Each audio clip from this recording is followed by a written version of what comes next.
Módulo 4, então, sou o professor nutricionista Joelso Peralta e chegamos então ao número 4.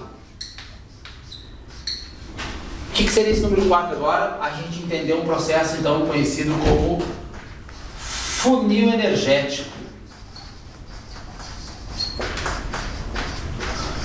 O funil energético é uma maneira didática então de lhe mostrar que as rotas metabólicas são complexas, são gigantescas, são intrincadas, se comunicam, mas se você perceber que existe um funil onde todo mundo neste funil vai acabar se encontrando, nós temos aqui nosso funil então, e essas substâncias vão acabar se encontrando num ponto comum, fica mais fácil de você perceber. Então o que nós temos de funil energético para lhe trazer? Veja, inicialmente você tem então as chamadas substâncias complexas. Que substâncias complexas são essas? Nós temos, por exemplo, uma sigla para carboidrato, CHO. Então nós temos o carboidrato. Nós temos também o lipídio. E finalmente, a proteína. Você não consegue pegar um pedaço de bife e enfiar dentro de uma célula. Lembra dos processos de permeabilidade celular? Você não consegue pegar um pedaço de pão e enfiar numa célula. Assim como você não consegue pegar uma gordura e colocar diretamente na célula. Então você precisa fazer o quê? Um processo das substâncias complexas se transformarem em substâncias mais simples. Para isso acontecer, você faz um processo então que é transformar o teu carboidrato, no teu caso um amido, em uma substância mais simples. Por exemplo, glicose, que é um monossacarídeo. Lembra que você pode também obter galactose, mas aí você está falando de leite e derivados. E você pode obter também frutose, mas aí você está falando de sacarose. Lembra também que uma grande parte dessa frutose pode se transformar em glicose, ou em algumas situações até energia. Mas uma grande parte da frutose também, ela pode gerar ATP. Então você não tem mais frutose, você tem energia. Então o grande chamariz mesmo da nossa situação é entender como é que funciona o metabolismo da glicose, conhecendo a substância complexa carboidrato. Esse processo aqui então é um processo digestivo absortivo. Mas aí você enxergou como é que funcionava, lembra do outro módulo? Como é que funcionava a questão de digestão e absorção. Então na absorção você tinha lá aqueles processos de permeabilidade seletiva, onde você absorveu pelo enterócito tanto a glicose quanto a galactose e frutose. E aí eles vão chegar nos tecidos. Quando chegar no tecido começa o metabolismo intermediário. Mas vamos continuar aqui nas estruturas de substâncias complexas. Numa outra substância complexa nós temos os lipídios ou lípides. Os lipídios então você obtém o triglicerídeo, que vai ser quebrado em ácido graxo e vai ser quebrado então em glicerol. Você também tem o colesterol. Então esses são os lipídios, uma substância complexa que se transforma numa categoria, principalmente aqui nossos triglicerídeos, em substâncias mais simples. Já as proteínas, elas vão sofrer processo digestivo e aí vai formar aminoácidos. E esses aminoácidos então serão absorvidos. Lembra, tinha uma absorção de peptídeos também no enterócito, di e tripeptídeos. Mas dentro do enterócito também você consegue transformar por endopeptidases em aminoácidos livres. Isso quer dizer que as substâncias complexas vão se transformar em substâncias simples. E aí sim, você pega por exemplo uma rota chamada glicólise. Aí você pega uma glicose, por uma rota de glicólise tem 10 passos sucessivos até gerar um piruvato. Aí você pega esse piruvato e joga dentro da mitocôndria. Aí você tem um ciclo de Krebs, mais ou menos 10 passos em circuito, né, para você ter o ciclo de Krebs. Aí você extrai ali a energia dele e vai obter o ATP. É muita rota metabólica, mas acaba tendo um ponto em comum. Essa glicose toda, ela acaba gerando acetil coenzima A. Embora tenha muita rota metabólica, você vai fazer uma glicólise, o piruvato vai jogar na mitocôndria, vai ser um piruvato mitocondrial e ele vai fazer acetilcoenzima A. Ao mesmo tempo, os lipídios têm muitas rotas metabólicas. Então você pega um ácido graxo e dependendo do tamanho desse ácido graxo de cadeia longa, por exemplo, a rota metabólica vai ser bastante extensa.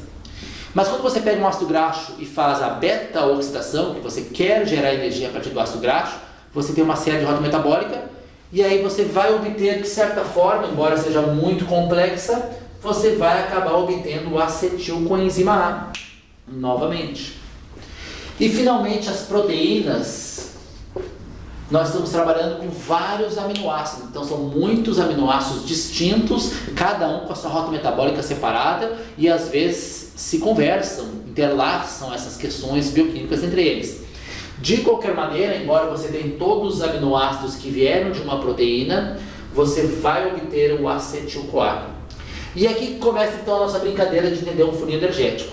Embora as rotas aqui para cima sejam extremamente complexas, quando chegar em acetil-CoA, a coisa fica um pouco mais tranquila de entender. Porque a partir daqui, nós temos então o nosso famoso ciclo de Krebs. Ciclo de Krebs. Lembrando que o ciclo de Krebs pode ser chamado também de ciclo TCA, que é o ciclo dos ácidos tricarboxílicos. Então, o ciclo TCA ou ciclo de Krebs é essa via metabólica que tem vários passos, onde ele vai rodar e vai obter energia. Mas, curiosamente, a energia veio do acetil-CoA, que um dia veio da glicose, ou do ácido graxo, ou do aminoácido, que, por sinal, vieram de substâncias complexas. No ciclo de Krebs, então, você vai conseguir eliminar o CO2, que vai acabar saindo, então, pela expiração.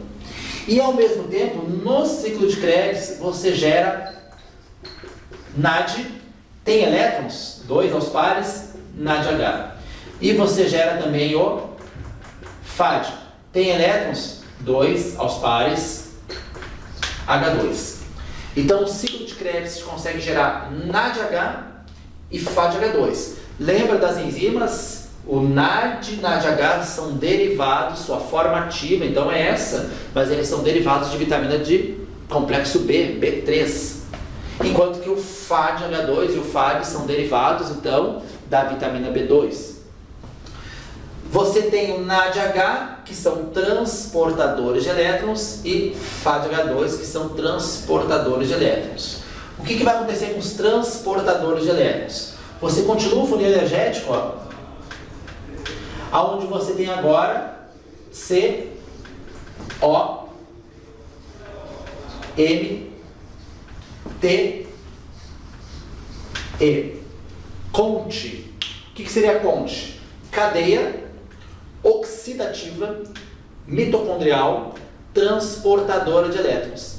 A nossa conte, então, é a nossa famosa cadeia respiratória. Daqui você consegue extrair os elétrons, e quando você extrai os elétrons dos equivalentes de redução, equivalentes reduzidos ou simplesmente transportadores de elétrons, você consegue então fazer a geração do ATP.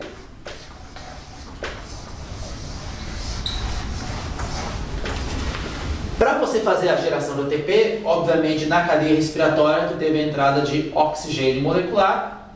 Ao mesmo tempo, você tem a saída de energia calorífica, calor, e você também tem saída de água.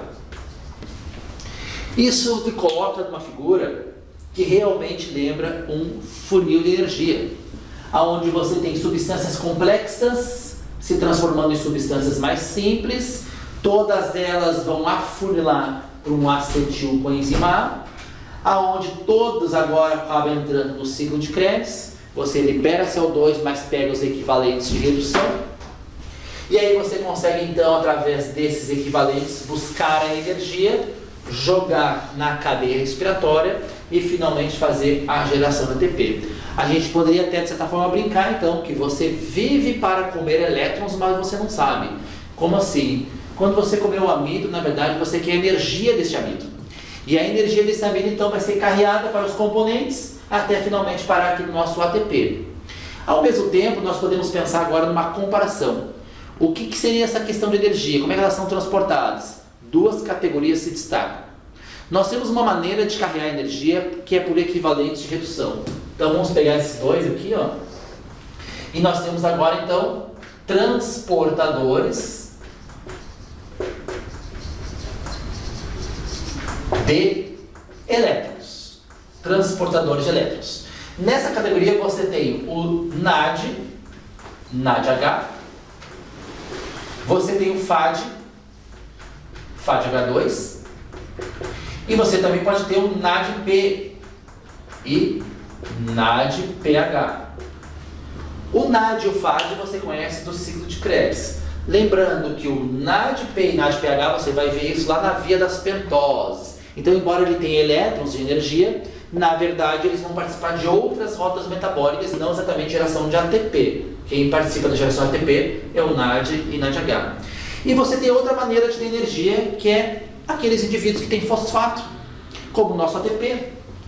Então, o nosso ATP, nosso GTP, nosso UTP e o nosso CP, eles também são transportadores de energia, ó.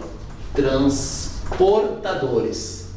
Só que a energia dele está na forma de fosfato de alta energia.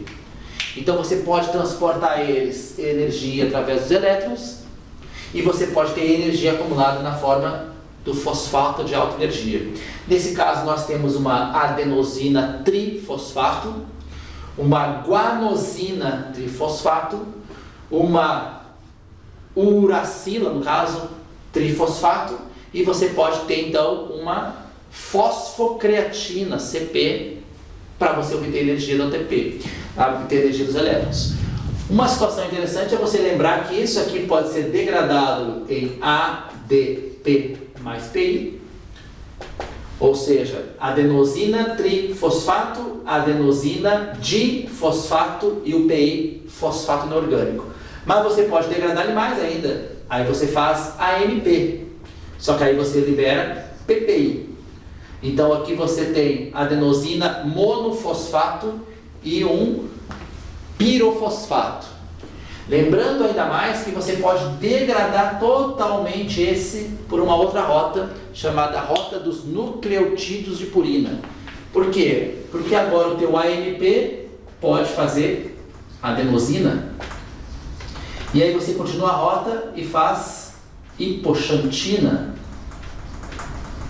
E aí finalmente, xantina e ácido úrico. E o ácido úrico você consegue então eliminar na via de excreção urinária na urina. Então nessas reações químicas você pode matar totalmente. Em outras palavras, na bioquímica tudo tem começo, meio e fim. Então se você está produzindo essa reação de ATP para ADP, ou você faz juntar novamente e faz o ATP, ou você continua a rota metabólica. Se você continuar a rota metabólica, ela vai ter um produto final. Então tudo tem um começo, tem um meio e tem um fim. Em algumas situações são interessantes você fazer a quebra de energia, como na questão do músculo esquelético, por exemplo. Quando você faz uma reação de ATP-CP, adenosina trifosfato com fosfocreatina, você tem enzimas como miosina TPase, e aí você vai fazer essas reações químicas, e lá no meio do caminho você vai produzir o adenosina. E você pensa, qual seria o objetivo? Veja, a adenosina nessa situação, ela pode funcionar como vasodilatador, que é interessante, por exemplo, no seu treinamento. Por isso que você faz o aquecimento para o treinamento. Então você está quebrando essas situações que fornecem energia, mas você produz produtos que fazem vasodilatação, além de gerar energia. Então a reta metabólica lá no futuro, ela pode dar um conhecimento mais interessante de como aplicar esse processo bioquímico na sua vida, no seu dia a dia, na sua vida cotidiana. Isso fecha para nós então o chamado funil energético. O que falta agora? A última unidade, unidade 5. Na unidade 5 então você vai entender finalmente os macronutrientes. E agora, o que poderia ser um carboidrato, quimicamente falando, o que poderia ser um lipídio e o que poderia ser uma proteína. Ou de outra forma de mencionar, quem seria uma glicose, quem seria um ácido graxo e quem seria realmente um aminoácido. Então fique ligado, não fuja daí e conversamos futuramente. Valeu pessoal, até a próxima.